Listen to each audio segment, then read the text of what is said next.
द्या, युती करा, पण नाही, आम्ही ते काहीच केलं नाही. काँग्रेससोबत शरद पवार साहेबांसोबत आम्ही बसलो, पण मला ते मान्य नव्हतं, आम्ही ते केलं नाही. अतिशय प्रामाणिकपणे आणि तत्वाला धरून ताकदीनं मुद्द्यासोबत आपण राहिलो पाहिजे.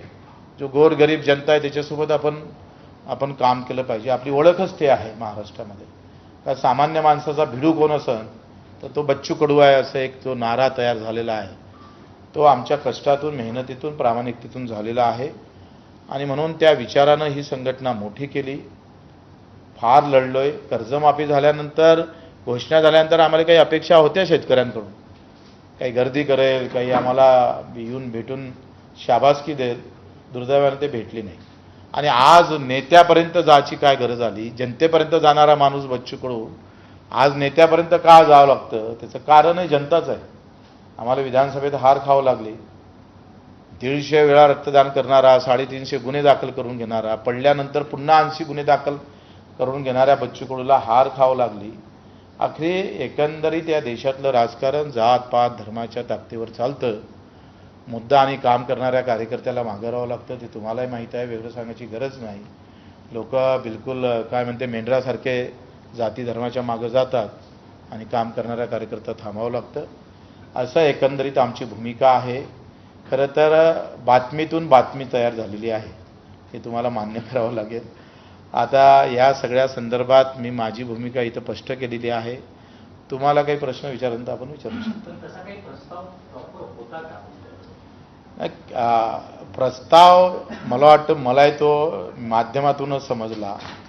एकदा वगैरे भेट आमची झाली होती, तेव्हा एक चर्चा आणि फोनवरून आम्ही सामंतसोबत थोडं बोललो झालं होतं, पण त्याच्यात काही स्पष्टता नव्हती.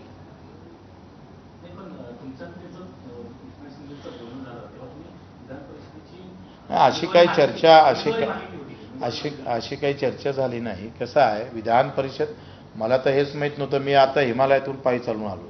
म्हणजे मी आलो नाही हे त्याच्या दुसऱ्या तिसऱ्या दिवशी बातमी चालली एकंदरीत. आणि बातमी चालल्यानंतर मग थोडी एक चर्चा फोनवर आमची सामंत साहेबांसोबत झाली. त्याच्या व्यतिरिक्त काही झालं नाही. पण तुम्ही आता अवघे काही तास उरलेले आहेत उमेदवारी अर्ज भरण्यासाठी. एकनाथ शिंदेच्या पक्षाकडनं तुम्हाला काही सांगण्यात आलंय की अर्ज भरण्यासाठी तयारी करा किंवा काय? असं काही मला वाटतंय अजून कुठलाही आम्हाला फोन नाही, सांगितलं गेलं नाही. तयारी केली आहे का? शक्यता असू शकतं. जर एवढं काही जेव्हा झालं, कुठून ना कुठून बातमी लीक झाली असेल, ते तुमच्यापर्यंत आली असेल, उगाच काही थोडी हवा येतं, बातमी होतं. वाटतं काही माझ्यापेक्षा तर तुम्हाला अधिक जास्त माहिती असू शकते.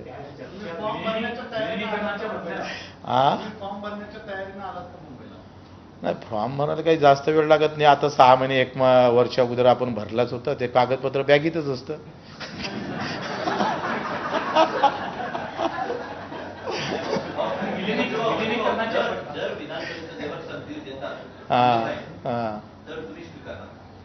नाही, मला असं वाटतं का तो किंतु परंतुचा विषय आहे. आखरी चर्चा झाली पाहिजे. मी काय म्हटलं का, निवड आमदार व्हायचं असतं तर मी आता तुम्हाला हो म्हटलं असतं. पण मी काय म्हटलं की आमचे मुद्दे फार महत्त्वाचे आहे शेतकऱ्यांचे. आम्ही शिंदे साहेबांना आम्हाला विधान परिषद गेलं, आम्ही त्यांचे पाईक म्हणून राहू, मेहनतीनं काम करू, प्रामाणिकपणे लढू. शिवसेना किती वाढवायची आहे तोही प्रयत्न करू, तो विषय नाही आहे. त्याच्यापेक्षा महत्त्वाचा विषय आहे की आम्ही जेवढं मायबापाने मानतो तेवढंच आम्ही दिव्यांग आणि शेतकरी मजुरांना मानतो. म्हणजे आमच्यासाठी ते देवा समान आहे. आणि म्हणून त्यांच्यासाठी जर मोठा संघटन त्या मुद्द्याच्या सोबत उभं राहत असेल पक्ष, तर मग आपण सगळी चर्चेतूनच होईल ना. आता चर्चेचा निरोप येते का नाही येत तो प्रश्न महत्त्वाचा आहे. जेव्हा बंडखोरी झाली तेव्हा तुम्ही एकनाथ शिंदे यांच्या सोबत गेलात. नंतर तुम्ही एकदा एक किस्साही सांगितलात की लग्नात अनेक जण आमच्यावर टीका हा बरोबर आहे. गेलात. मात्र आता इतकी वर्ष होऊ नये, कुठलंही पद नाही, आमदारकी नाही, खासदारकी नाही. प्रहारवर अन्याय आहे का? तर केवळ तुम्हाला सोबत घेऊन जाण्यापुरती त्यांनी तुमचा वापर केला. प्रहारवर कोणी अन्याय करण्याची ताकद नाही. कोणी जन्माला अजून पैदा झालं नाही. आमच्यावर काय कोणी अन्याय करू शकतो? हम खुद तलवार आहे. पद द्यायला उशीर होतोय का?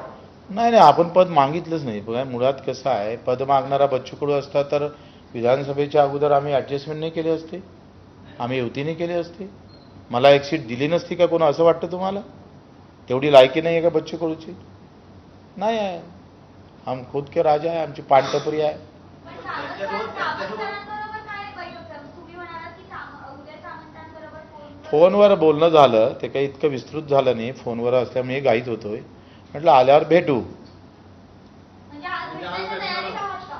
पण आला, माझं म्हणणं आहे आजच्या पत्रकार परिषदेनंतर काही निरोप आला तर अखेरी जाऊ भेटू आपण. भेटायला काय हरकत आहे? पण गेले 24 तासापासून तुम्ही मुंबईमध्ये आहात. शिवसेनेच्या कोणत्या नेत्याशी तुमचं थेटपणे बोलणं झालंय का? भेटण्यासंदर्भात काही?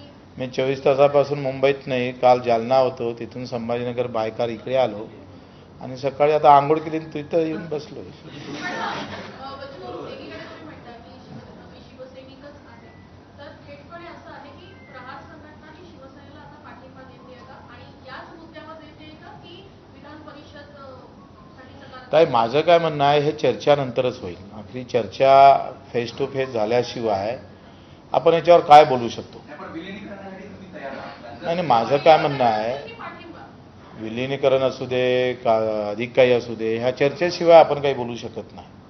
चर्चा कशी रंगतं, मुद्दे काय आहे, आमच्या मुद्द्यासंदर्भात ते काय बोलतात, हे सगळे परंतु किंतु परंतु आहे ना, लक्षात घ्या ना. तुम्ही बोलला की सत्तांतर झाल्यानंतर एकनाथ शिंदे यांच्यासोबत गेलो, त्यानंतर भाजपसोबत आम्ही सोबत गेलो. विधानसभेची निवडणूक त्यामुळे हल्लो मी आणि मुस्लिम मताने तुमच्या पाठीशी असंही तुमचं मत आहे. तर सत्तांतर झाल्यानंतर तुम्ही त्यांच्यासोबत गेल्याचा पश्चाताप होतोय, चूक झाली असं वाटतं? नाही का, माझं काय मत आहे, दिव्यांग मंत्रालय भेटल्यामुळं चूक झाल्यासारखं वाटतच नाही. अमृत आणलं ना हो आम्ही दिव्यांग बांधवासाठी. चूक कसं म्हणताय तुम्ही सांगा? ज्या गावाला पाणीच भेटलं नव्हतं, विरच नव्हतं आणि मग त्या एखादा सरपंच गेला कुठून पाणी आलं असेल तर ते चूक म्हणाल का? दिव्यांग मंत्रालय तुमच्यासाठी ते महत्त्वाचं वाटत नाही, पण दिव्यांग